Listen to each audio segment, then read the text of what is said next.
Korte Suprema ang Office of the Ombudsman ng 10 araw para sagutin ang hiling ng dating Chief of Staff ni Senadora Juan Ponce Enrile na si Attorney Gigi Reyes na hindi siya nabigyan ng due process ng isang pa ang kaso kaugnay ng pork barrel scam. Kasama naman ang 2 bank account ni Reyes sa mga inisyuhan ng Provisional Asset Preservation Order ng Korte. Hinihinala kasing nilagay rito ang kita mula sa pork barrel scam. Yun nga lang, bawas na raw ang laman ng isa sa mga account. May nusugaw si Ruth Cabal. Ang 2 bank account ni Gigi Reyes, dating Chief of Staff ni Senador Juan Ponce Enrile, at 2 bank account ni Pauline Labayan na staff naman ni Senator Jinggoy Estrada, kabilang sa 10 bank account at isang korporasyon na inisyuhan na rin ng Provisional Asset Preservation Order o PAPO ng Manila RTC Branch 22. Ayon sa korte, ang laman ng kanilang bank account ay hindi tugma sa kanilang mga pinagkakakitaan.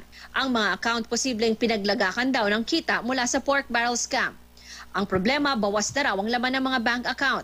Ang isang bank account halimbawa ni Reyes na mahigit 21 million pesos ang laman noong June 2010, wala ng 7,000 pesos ang laman ngayon. Ang isa pang account naman, mahigit 500,000 pesos pa ang laman ngayon, bagamat di tiyak kung magkano ang laman noon.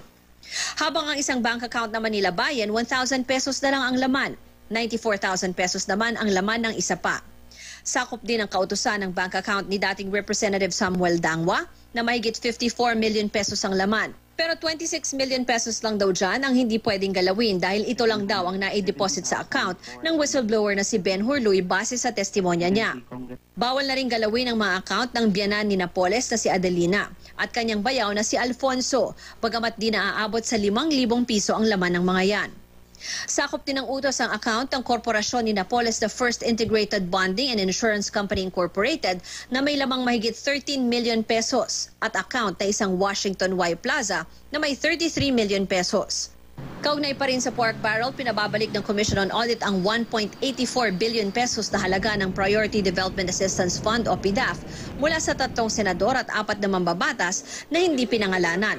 Kasunod yan ang pag-issue sa 7 mambabatas ng mga Notice of Disallowance na binibigay sa sino mang makikitang may pananagutan para sa isang transaksyon na lumalabas na iligal, irregular, hindi kailangan o kaya'y labis na ginastusan. Una nang pinababalik kina Senator Juan Ponce Enrile, Jinggoy Estrada at Bong Revilla ang milyon-milyong pisong alokasyon nila ng PDAF. Pero tanong ng 3, paano na nila ibabalik ang perang di raw nila nahawakan? Sa ngayon, nasa 5 bilyong piso pa ang halagang hinahabol ng COA na dapat maibalik sa kaban ng bayan. Ruth Cabal, GMA News.